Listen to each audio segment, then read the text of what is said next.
You're still watching TVC Breakfast. We now take you all the way to the FCT, where we have Eshamomo Imodu and Tijesu Adeoye. They're going to give us all the review of what happened for the elections over the weekend. The conversation is now with you in Akwana, Abuja. Take it away. Thank you very much, Ria. It's another beautiful Monday morning. Good to be back, and thank you for joining us on FCT Brief. Good morning, Nigeria. Welcome to our bright Monday morning. And TJ, it's all about the FCT Yes, election. so it was quite an eventful weekend. A lot happened, you know, a lot of eyes were on INEC, you know, and it just goes to show what to expect in 2027 as we move towards the general elections. Unfortunately, you didn't even have the opportunity to vote. Well, we were here doing our civic duty of, you know, reporting what was happening live on the field. Probably in 2027, the electoral act to be amended to accommodate you to vote before the actual election. Well, we look forward to that so that we don't get disenfranchised as well. Well, thank you for joining us this morning, and let's take you into what we have for you today. As the dust settles on the latest area council polls in the Federal Capital Territory, attention is already shifting from celebration and contestation to reflection and reform. This morning on FCT Brief, we examine what the FCT election truly reveals, from voter turnout and logistics to the conduct of party agents and the collation of results. Beyond the headlines, what worked, what faltered, and what must change urgently. With 2027 on the horizon, the spotlight naturally turns to the Independent National Electoral Commission.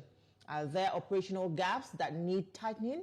Did technology enhance credibility or expose fresh vulnerabilities? And how can lessons from the FCT experience strengthen public trust in Nigeria's broader electoral architecture before the next general elections? To help us break this down is a public affairs analyst, Jide Ojo, our respected voice on electoral reform and democratic accountability.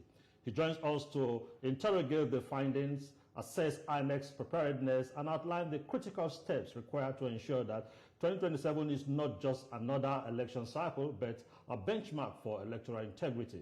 Good morning, everyone, and welcome to FCT Brief. Now, Mr. Jidojo, nice to have you here with us. My pleasure. Welcome. Did you vote during the election? Were you able to vote? No. What happened? Well, a couple of things. I traveled. I was out of town. Came back first flight on Saturday from Ekiti. Unfortunately, got locked down on my way from the airport.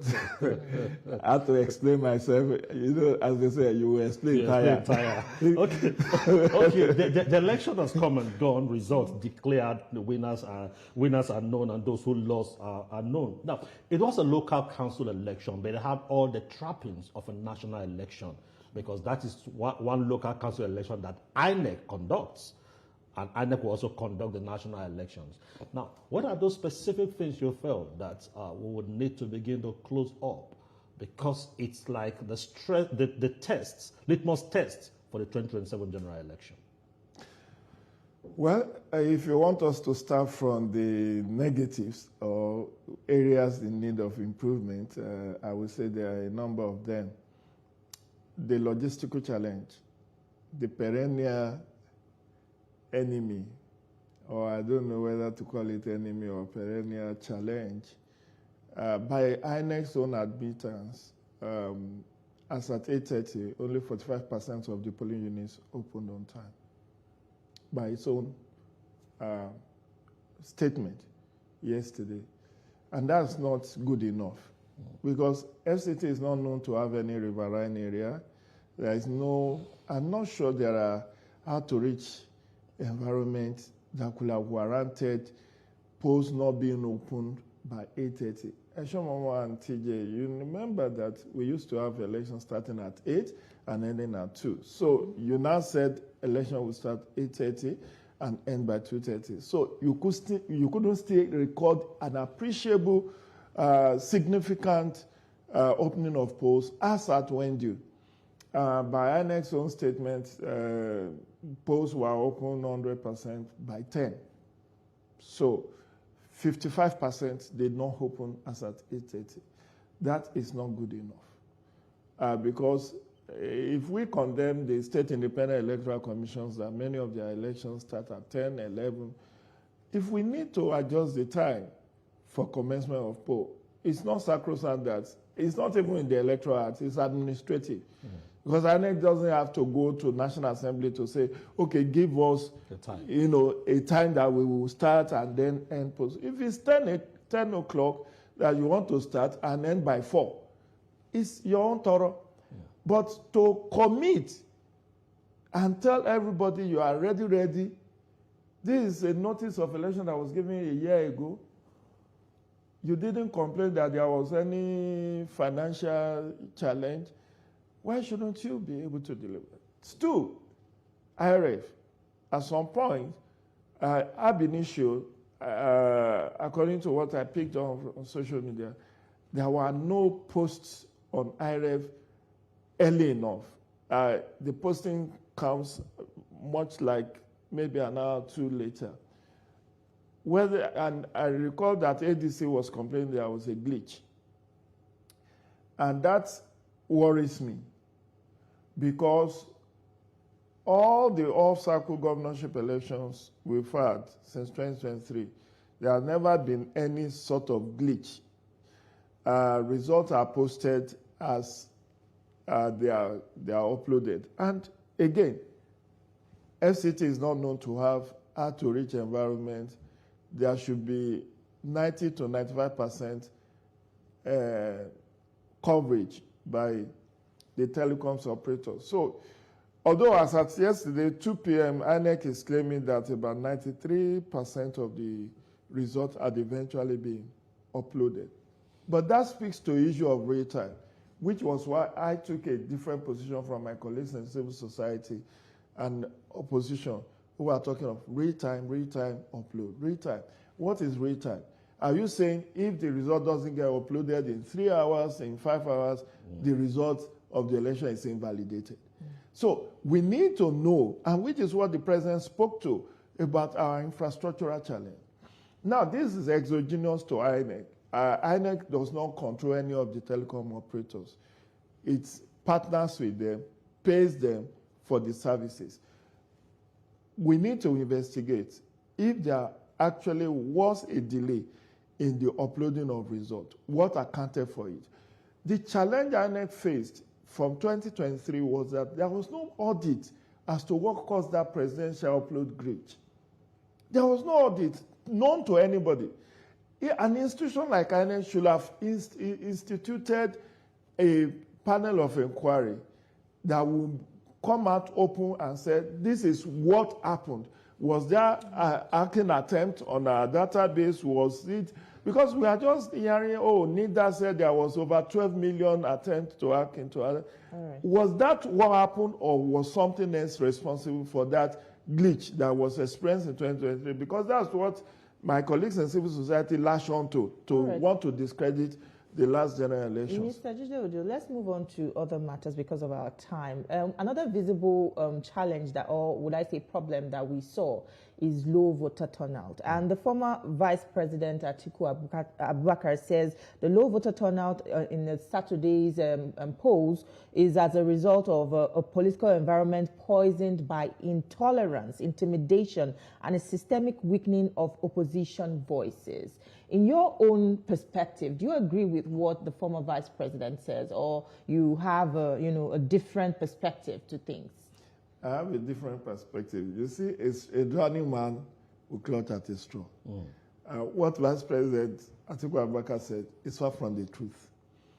If at all there is that element, it's infinitesimal. I've said on several media platforms, you cannot make an omelette without breaking an egg. You can't make a brick without straw. Now, we saw this coming. I saw this coming. I granted several media interviews and I said, this election that is opening on Saturday, there will be low voter turnout. Why did I say so? A number of factors. First, what are the service delivery that we have enjoyed from the area councils since 1991 that they were created? I am a local government unto myself. I provide my own electricity, provide my own water. My road is impassable. We have to mobilize resources from the community to grade the road. And yet we pay tax. And we are not seeing the dividends of democracy. So people vote with their feet rather than with their fingers. Number two, we have not done what other countries do. First, we have election for 6 hours, for whatever reasons. If you go to Kenya, elections hold for like 10 hours, in Ghana, 10 hours, in Nigeria, it's 6 hours. Even that 6 hours, we don't even start on time. When I went to US to observe election in 2010, I discovered that elections hold for 12 hours. In some states, 13 hours. And there's no shutdown. I just gave you a brief experience of my own, coming out from out of state and navigating my way to my home. And there was a lockdown on Federal Highway. Now, Abuja has two populations. There is a day population, there is a night population. Half of the people, or significant proportion of those who register, that 1.6 million that they are parading, many of them don't reside in Abuja. They reside in Niger State, they reside in Nasarawa State. But because it's convenient during office hours to just walk to the registration center and get your PVC. So when there is a lockdown, they cannot come from Suleja, they cannot come from Kefi, they cannot come from outside of, even for those of us within the FCT municipal. How easy? If I registered in Wusetu, which was close to my office, and I live in any of the satellite towns, how do I navigate my way? When you have shut down the economy from 8 p.m. on Friday to 6 p.m. on Saturday. It doesn't make sense. Other countries don't lock down. They don't shut down. The gargantuan loss we suffered because of area council election is huge. The minister even declared Friday as public holiday. For what reasons? Meanwhile, you see that INEC said over 94% of PVCs were collected. By his own admittance, they said, oh, in the last one that was held in 2022, there was even less than 10% voter turnout. So this recorded 15%. So today is an increase. But to us, with the gargantuan resources you use to prepare for this election, it's a huge waste. It's a huge waste because you are saying that 15% of the population vote those who are going to lead us for the next 4 years. And you want to say, okay, we give ourselves pass mark. At least we have a threshold that has increased. Now, what should have been done? There is no provision for early voting. TJ said she was there doing her own thing. Several others, civil society, the police, the anti-corruption agencies, all of us were out. We could have voted. In Ghana, when I went to Ghana to observe election in 2008, they had early provision. A week to the elections, there are polling units where you go and vote. Just that the votes will not be counted. It will be sealed and kept maybe in the bank or somewhere safe or with the police. But here, because of trust deficit, we don't want to do that. All right. Yeah, earlier we said that it was a local council election, but had all the trappings of a national election, and that is why we're reviewing it to see what we need to fix and what we need to sustain ahead of 2027. Now, still talking about the lockdown, I interacted with some journalists. They said they covered the election around Jikoyi, Nyanya, Maraba. Yeah, and they were trying to come to town, but the road at Nyanya was totally locked down. They could not even move. These are journalists. I'm saying that even if there is a lockdown, these are people who are essential. You don't restrict them to one particular location. They should be able to move. So can't we have a system where you have road lockdown, you still create a motorable path? What if there's an emergency? I finished my program here, I could not even drive through. The road was totally locked down, vehicles, I could not even access the military guys to introduce myself. So I was locked, I had to stay in the traffic till the end of the election. Can't we have a system where things are done properly? Sincerely speaking, there is no justification for the lockdown. Let's not even make an excuse that, okay, you create a path. How do you create a path? I was locked down on Kubwa Expressway. I told you my experience. Which path do you want to create along that route to say people could drive through? The bottom line is that for an election where you deploy 29,000 security agencies, 25,000 police, 4,000 NSCDC officials, you don't need to lock down. What you should have done, if you have done your proper hotspot analysis, is the black spot. deploy more resources, more security agencies to the black box to take out the the bad boys. There was no incidents. There was no significant security threat. There was no violence during the 150 days of campaign to have justified that lockdown. And if you are going to lock down at all, it should be community roads, you know, intra-community roads, like the streets where people reside. Maybe you don't want them to come to the major express. But to lock down a federal highway for an area council election is dangerous precedent that should not be tolerated. I am saying this from experience. I've gone to at least 5 countries where I've gone to observe elections. Aside from the fact that I've been observing elections in Nigeria since 1999, there is nowhere else you have this kind of scenario. Elections hold in Ghana on Sunday because the date of the election is in the Constitution. When I went there in 2008, the election that brought in Professor Jonathan Mills, it was held on a Sunday. The Christian community did not complain. They moved their service to Saturday. In this electoral, I say what we have to do, cut down the number of notice of election from 360 days to 300 days because we want to make room for Salah and Ramadan and all of that. The same way we do lockdown. In other climes, election hold any day of the week. Election is a civic responsibility. If the police have done, you know, it's like what INEC used to do before they started doing this customized ballot paper. If you monitor elections, 1999, 2006, 2007, if there are 91 registered political parties, they will produce ballot paper for 91, even if there are 5 candidates. Right. But with technology, they have been able to customize. The same way we could have a customized customized security management of elections to prevent situations where people unduly get stressed up, economy gets hemorrhaged. We have huge economic losses because of this lockdown of it. Mr. Ojo, sorry that I'll have to interrupt you because of our time, but this is the first election after the new Electoral Act has been passed and signed.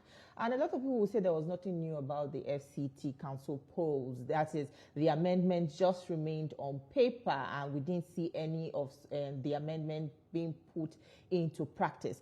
But my real question here is, did you see any deliberate attempt on the part of INEC in terms of improvement and improving, you know, the electoral process as it were? Well, if there are, they are quite insignificant, sincerely speaking, not because I'm trying to demarcate them, but because, for instance, they try to adjust the polling units. There are congested polling units, truly, even after the last exercise where they created additional polling units to bring the number up to 176,844. They have created additional polling, but what they did not do well was voter distribution. So you have lopsidedness. In a polling unit, you may have 2,500. In the adjacent polling unit, you have 50 people. So what they try to do by communicating to us text messages on the 18, 19, 20 of this month, ahead of was to kind of tell us, oh, we have tried to decongest some of the polling units. That's a positive one. The election was peaceful. It was concluded on the first ballot. There was no inconclusiveness. Because for a chairman of a local government to emerge, he also have to have 25% of votes in at least 2/3 of the weight. Yeah. You know, only councillors have simple majority. So the fact that there were no fatalities in the build-up to that, there was high respect for court decisions in terms of nominations. Those who want to withdraw from the process were allowed to withdraw. Remember, 2 PDP candidates actually withdrew last week, the one for Buhari and the one for Ahmad. But to say that we want to test the success or otherwise of area council election that was held on 21st of February against the electoral that was signed on the 18th, which is 3 days to that election, is missing the point. Okay. But maybe against Osun Ekiti governorship, we will have seen the gazetted copy, we will have read, we will have seen what have changed in the Electoral Act, and then we will benchmark those elections against the sources. Okay. How about we look at it this way? If this election, now APC won 5 local councils, PDP won 1, ADC did not win, Labour Party did not win, and some other parties. Now, if the election victory had turned the other way around and APC lost, people will have said it was a referendum on the APC that they have not done well. Now, if they won, that also is a referendum that possibly that they have done well. Opposition will not see it. No, opposition will not say that, but you see, we're analyzing whichever way. So they won, and whether you like, and some person said, because it's not just in FCT, we had election on Saturday, we had in Kano, we had in River State. And some person said what looks at the star boy in that election was Minister Wike, because he delivered in Abuja, he delivered in River State. Now, you may not like his style, but he's delivering. Now, what I'm saying is ahead of 2027, because in the Abuja election, we had a lot of these political leaders came to campaign. What should they be doing that they have not done rightly ahead of 2027 that somebody is doing and it seems to be getting results?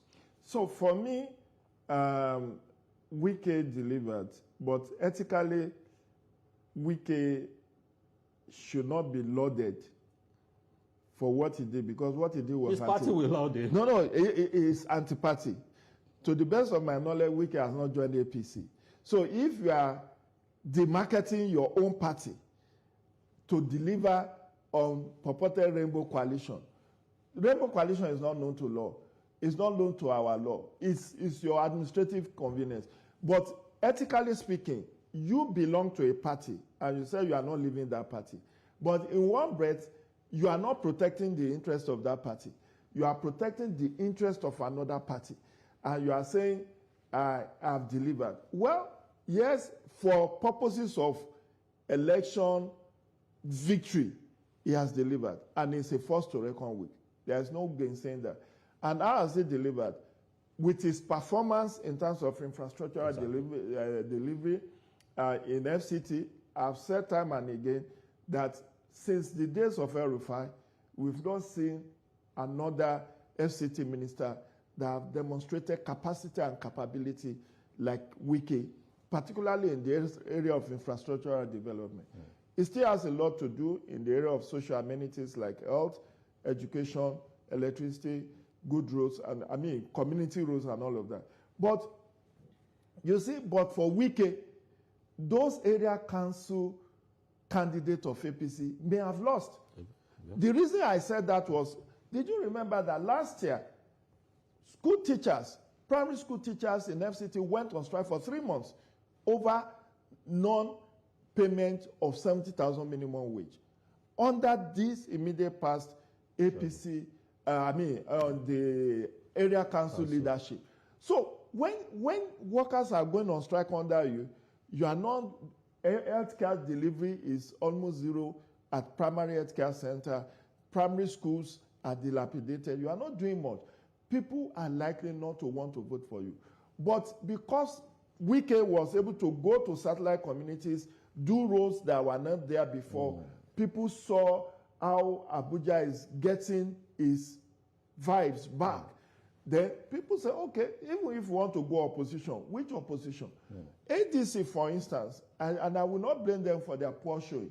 ADC is still in transition. It's still largely in Kuwait. Why did I say so? Next month they are going to do Congress from ward to the national level. There will be new leadership at those political structure level. And their focus now is how to have credible leaders across board. By the time they now have, and the timetable for the 2027 now is has shrunk by 60 days. You are not going to have the liberty and the latitude of time to do so many things. So for me, this is not a referendum on viability or otherwise of ADC. It's a party in transition. If they get their ass together in terms of their Congress and convention, they may spring surprise in terms of 2027. Most opposition parties also have their own issues. Labour Party, you mentioned, there are still two factions. So a lot still needs to be done by opposition to give APC run for money. Out of time. Does the APC's victory, because we saw that the APC, wielded most of the seats in this election, and does his victory show that, it will not struggle to win the 25% required in the 2027 presidential election? Or do you think that this would significantly influence the voting pattern? It's too early to say, but what I can say confidently, with my extrapolation from what happened over the weekend with the area council election, is that 2027 is a done deal for Mr. President in terms of securing 25% in FCT. Yeah. You know that didn't happen in the last election in 2023. Yes. It didn't have 25%. But now, with this massive victory, 5 out of 6 area councils won, even the only one won by PDP. There are news reports that is the weakest faction. It's PDP. It is PDP. So it means that the president will not struggle to have that 25%. And with 29 governors in your party, and the opposition still struggling to find their feet, it may actually, despite non-performance to the expectation and satisfaction of average Nigerians, it might just be like, okay, we know APC, they have not delivered completely on their campaign promises, but it's still better than these ones that we have not tested and cannot trust.